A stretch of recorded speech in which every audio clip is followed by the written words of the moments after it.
참 예수님, 예수, 마리아, 요셉, 예수, 마리아, 요셉. 오늘 우리 베티 성지에 순례 오신 모든 순례자 여러분 진심으로 환영합니다. 여러분들 새소리 들리세요? 새가 한 종류의 새가 아닌 것 같아요. 저쪽에서 들리는 새소리, 또 이쪽에서 들리는 새소리가 아주 좋은 야외 미사를 봉헌하고 있습니다. 아까 말씀드린 대로 제가 아까 꽃 4가지 사진 찍어 오면 선물 드린다 그랬죠? 무슨 꽃인지 기억하세요? 진달래 아니라니까. 진달래 이렇게 많은데 진달래 아니고 할미꽃, 수선화, 돌단풍, 네이클럽 아니라니까. 복수초, 이렇게 4가지입니다. 네, 잘 찾아보시면 아주 곳곳에 꽃들이 숨어 있습니다. 베티 성지에서 봄을 맞으면서 가장 좋은 것은 곳곳에 숨어 있는 꽃들을 찾아보는 재미가 아주 쏠쏠합니다. 제비꽃도 곳곳에 피어 있고요. 지금 꽃도 제가 말씀드리지 않은 꽃들도 많이 피어 있습니다. 그리고 지금부터 꽃이 막 피기 시작해서 4월달, 5월달에는 정말 베티 성지가 꽃동산이 됩니다. 여러분, 오늘 막 피기 시작할 때 오셔서 조금은 아쉬운데 이제부터는 점점 정말 너무너무 예쁜 그런 성지가 될 것 같아서 기대가 큽니다. 오늘 아까 말씀드린 것처럼 오늘은 하느님 자비주일인데, 달리 말하면 오늘이 또 무슨 날이냐면, 혹시 여러분들 올해 구교신자들이 있으면 들어보셨을 텐데, 오늘은 예전에 어떻게 불린 날이냐면 사백주일이라고 불렸던 겁니다. 혹시 아십니까? 모르시는군요. 이렇게 모르셔야지 알려드린 재미가 있습니다. 사백주일은 뭐냐면 부활제 2주일을 사백주일이라고 했습니다. 왜냐하면 그 사자가 무슨 사자냐면 짐 내릴 사입니다. 그리고 백자는 흰 백자입니다. 부활대축일날 세례 받으시는 분들은 예전에는 어떤 옷을 입었냐면 흰 옷을 입었습니다. 흰 옷을 입고 있다가 일주일 내내 부활을 경축하고 오늘 부활제 2주일인 사백주일날 그 흰 옷을 벗었습니다. 그래서 오늘을 사백주일이라고 했습니다. 그런데 이 사백주일이 또 다른 의미가 있는데 아주 중요한 의미가 있습니다. 제가 여기다가 좀 갖다 놨는데, 아까 이렇게 책을 들면 여러분들 또 신부님 책 팔라 그러는구나. 아닙니다. 책 안 팔아요. 이 책이 뭐냐면 최영업 신부님의 편지를 모아놓은 우리 베티 성지에서 편찬한 책입니다. 이 책에 보면 6번째 편지에 이렇게 써 있습니다. 잘 들어보십시오. 400주일에 지극히 공경하올 마레스카 주교님을 통해서 제가 사제품을 받았습니다. 이 지극히 거룩하고 영광스러운 직분에 잘 수행할 수 있을까 두렵고 떨립니다. 이게 뭔 말이겠습니까? 최영업 신부님이 서품 받은 날이 부활제 2주일 400주일 날 서품을 받으신 겁니다. 날짜로는 4월 15일이지만 전례력으로 말하면 오늘 이 전례력에서 최영업 신부님이 사제서품을 받으신 날입니다. 그래서 저는 더더욱 이 부활제 2주일 400주일이 우리 여원동 신부님 오셔서 기쁘기도 하고, 또 오늘 최영업 신부님의 사제서품 기념일이기 때문에 더더욱 더 기쁘고 행복한 날입니다. 여러분들, 김대건 신부님이 우리나라 첫 번째 사제인 건 잘 아시죠? 그런데 니네도 잘 아는구나.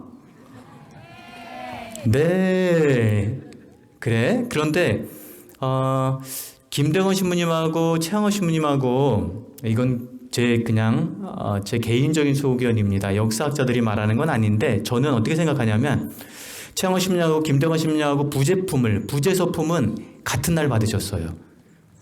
1844년 12월 달에 받으셨어요.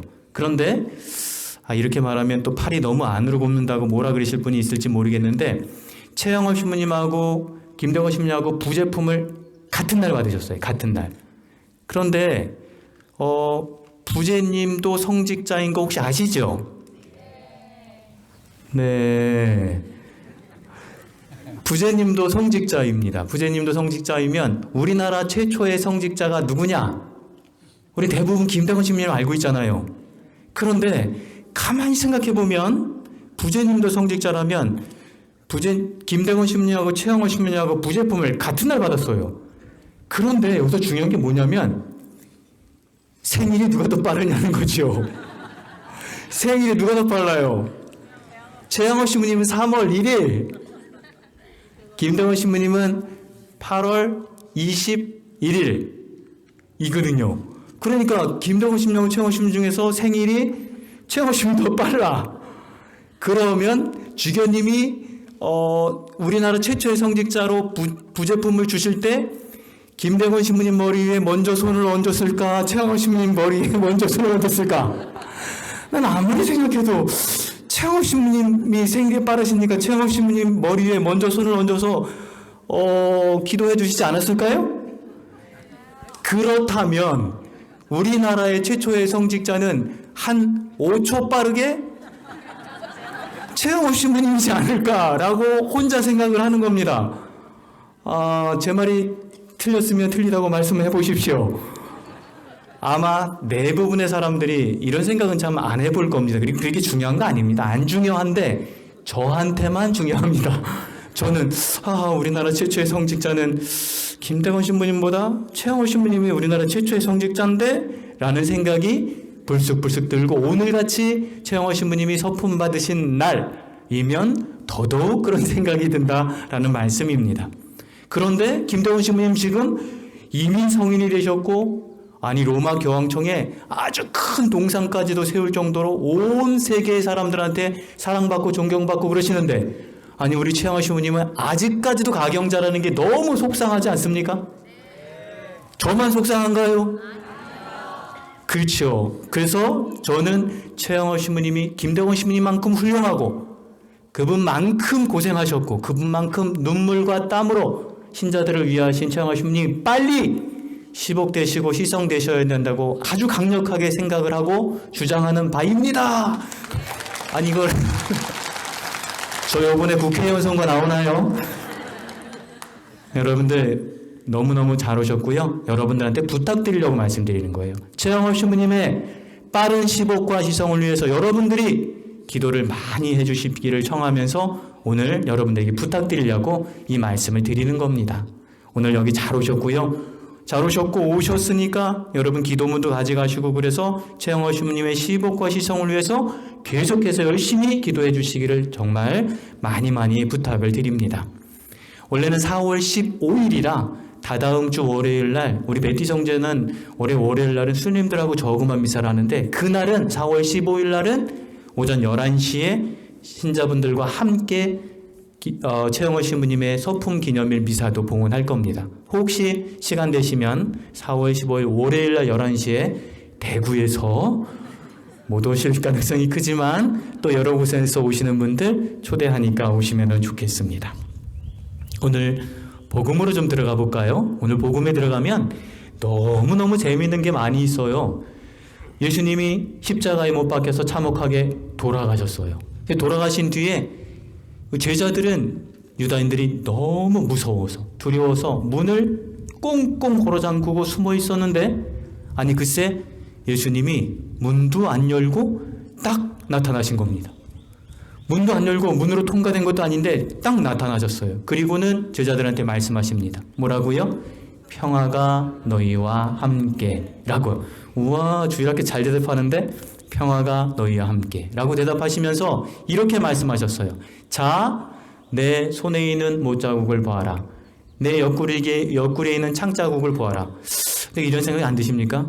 옆구리에 있는 창자국을 어떻게 보여주죠? 옷을 걷어야지 보여줄 것 같지 않습니까? 제가 오늘 복음을 묵상하는데 그래, 예수님이 옷을 들어 올리셨나 옆구리 보여주려고? 그 생각이 들더라고요. 그리고 나서는 예수님께서 손도 보여주시고 옆구리에 창자국도 보여주시니까 제자들이 너무나 기뻤습니다. 그리고 나서 또다시 예수님이 말씀하십니다. 뭐라고요?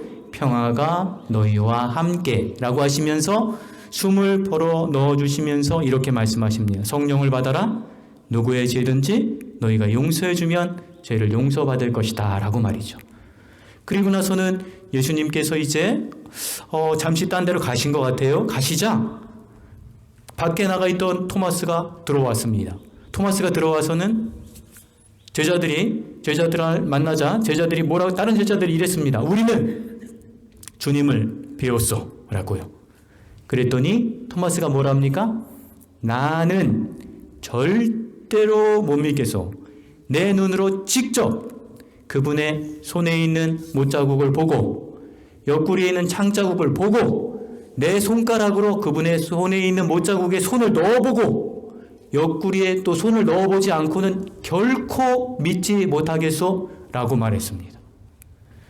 다른 제자들이 더 이상 어떻게 말할 수가 없어서 기다리고 있는데 여드레 뒤에 다시 예수님께서 나타나셨습니다. 그리고는 뭐라고 또 인사하셨죠? 평화가 너희와 함께 이렇게 인사하셨습니다. 평화가 너희와 함께 라고 인사하신 뒤에 토마스에게 말합니다. 토마스야, 너는 나를 보고야 믿느냐? 보지 않고도 믿는 사람은 행복하다. 그러셨습니다. 여러분들 이미 너무나 잘 알고 있는 대목이지요.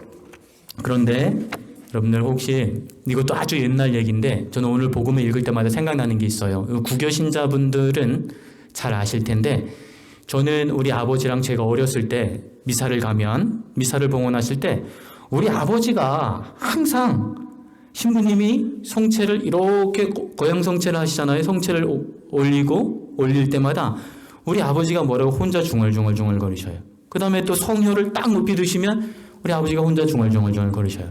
그래서 제가 미사 끝나고 나서 우리 아버지한테 물었습니다. 아버지, 아니 도대체 거기에는 아무 기도문도 없는데 혼자 뭐라고 중얼거리시는 거예요? 그랬더니 우리 아버지가 저한테 대답해 주셨습니다. 예전부터 고향 성체를 할 때 옛날의 신자들은 이렇게 고백했어. 뭐라고요? 내 주시여 내 천주시로 소이다. 그래서 우리 아버지도 그 위에 할아버지한테 배운 대로 신부님이 성체를 딱 올리면 내 주시여 내 천주시로 소이다 라고 혼자 속으로 중얼거리셨던 겁니다. 근데 이 내 주시여 내 천주시로 소이다 라는 이 말이 무슨 뜻인지 혹시 아십니까? 오늘 바로 토마스가 예수님 나타나셨을 때 고백한 나의 주님 나의 하느님이라고 예수님한테 고백했잖아요. 그 말이 바로 그 말인 거예요. 그게 내 주시여 내 천주시로 소이다 라고 한 거예요. 한 번만 따라해 보실래요? 시작. 내 주시여 내 천주시로 소이다 이렇게 고백했어요. 그래서 제가 아버지한테 그 이야기를 듣고 난 뒤에 그때 학생 때는 뭐 그냥 다 까먹고 말았는데 신부가 돼서 미사를 봉헌할 때마다 제가 성체를 들고 고향 성체를 할 때마다 넣고 인사할 때 이렇게 합니다. 내 주시여 내 천주시로 소이다 라고 토마스가 예수님께 고백한 그 고백을 저도 다시 되풀이합니다. 그리고 거기에 저는 우리 아버지가 한 게 아닌 것도 저 개인적으로 이건 저 혼자만 하는 겁니다. 거기에 덧붙이는 말이 있습니다. 꼭 이렇게 말합니다. 내 주시여 내 천주시로소이다 하고 내리면서 너는 내가 사랑하는 아들, 내 마음에 드는 아들이다. 왜냐하면 예수님께서 이 미사를 봉헌하는 저에게 그리고 미사를 참석하는 여러분에게 똑같이 그 말씀을 하신다는 것을 제가 믿고 있기 때문에 그렇습니다. 내 주시여 내 천주시로소이다. 너는 내가 사랑하는 아들, 내 마음에 드는 아들이다 라고 저는 미사를 봉헌할 때마다 똑같이 고백하고 또 기도하면서 그렇게 미사를 봉헌합니다. 오늘 복음을 묵상할 때마다 그 생각이 다시 납니다. 여러분, 오늘 복음을 읽으면서 여러분 좀 여러 가지 생각들을 많이 하게 되는데요. 그 생각들 중에서 오늘 우리 주일학교 친구들이 잘 대답했는데 예수님이 이렇게 나타나셔서 제자들한테 인사할 때마다 뭐라고 인사를 하셨냐면 평화가 너희와 함께 라고 인사를 하셨어요. 몇 번이요? 그래요. 나타날 때마다 말씀하셨는데 몇 번 인사하셨냐면 오늘 3번 인사를 하셨어요. 평화가 너희와 함께 라고 3번이나 말씀하셨어요. 왜 예수님께서는 평화가 너희와 함께 라는 말로 인사를 하셨을까라고 저는 오늘 이 복음을 묵상하면서 많이 생각하게 돼요. 왜 예수님께서는 제자들한테 평화가 너희와 함께 라고 하셨을까? 단순하게 생각하면 제자들이 평화를 잃어버렸기 때문입니다. 첫 번째, 왜 평화를 잃어버렸느냐 하면 평화를 잃어버린 이유는 두려워서 무서워서입니다. 누가 무섭습니까? 유다인들이 무섭습니다. 예수님을 십자가에 못 박아 죽인 이들이 예수님의 제자라고 해서 그들도 또 잡아다가 십자가에 못 박거나 핍박할까봐 그게 두렵고 무서워서 문을 꽁꽁 닫아 걸고 숨어 있었습니다. 무서워서 평화를 잃어버렸습니다. 두 번째는 왜 평화를 잃어버렸냐면요. 미안해서. 왜 미안합니까? 왜 미안하냐면 최후의 만찬 자리에서 예수님과 함께 마지막 저녁 식사를 할 때 예수님께서 그랬습니다. 너희는 모두 다 나를 버리고 떠날 것이다 라고 말이죠. 베드로가 뭐랬습니까?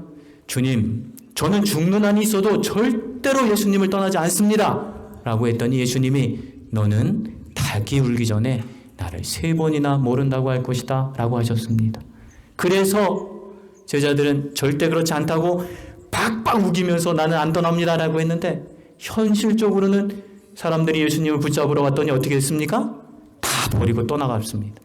그랬습니다. 그리고 난 다음에는 어떻게 그들 마음에서 예수님한테 미안한 마음에 평화를 잃어버렸습니다.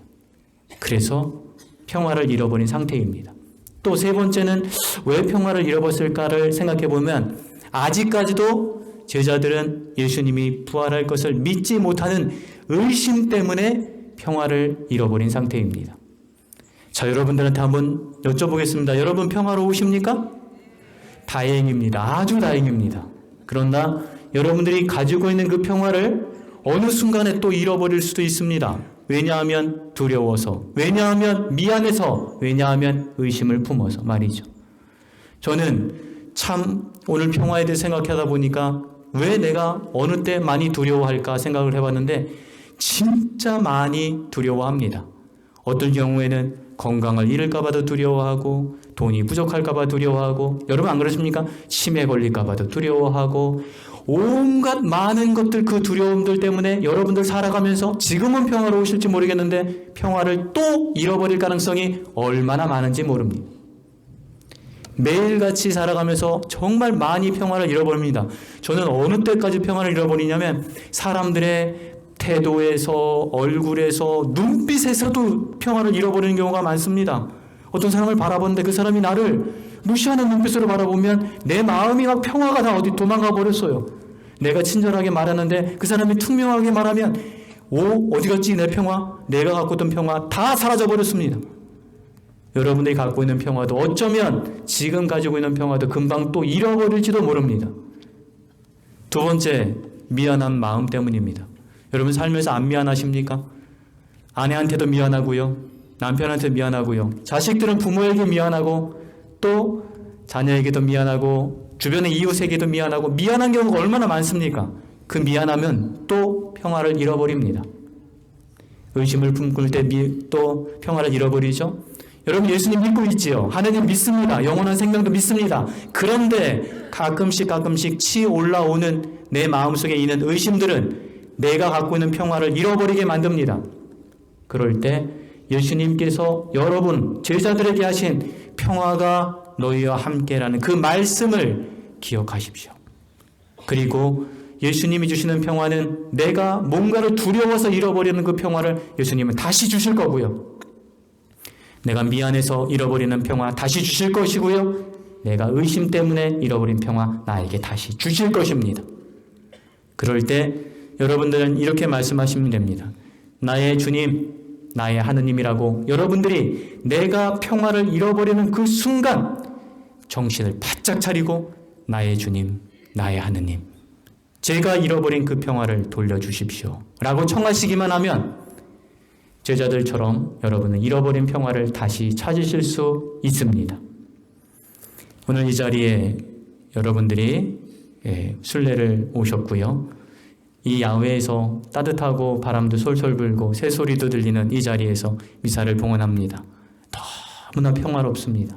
그러나 우리가 가지고 있는 이 평화가 언제 또 쉽게 깨어질 수 있을지 모릅니다. 저도 그렇습니다. 그럴 때 여러분들이 평화를 혹시 잃어버렸다면 그 순간 꼭 기억하십시오. 나의 주님, 나의 하느님.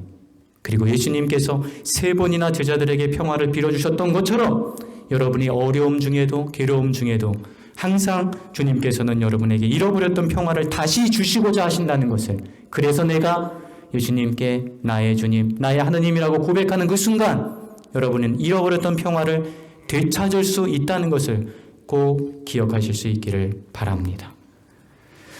오늘 순례 잘 오셨고요. 오늘 행복한 순례 시간이 되시길 바라고요. 꼭 여러분들 어느 순간에서도 평화를 잃지 않고 잘 간직하시는 여러분이 되시기를 진심으로 기원합니다.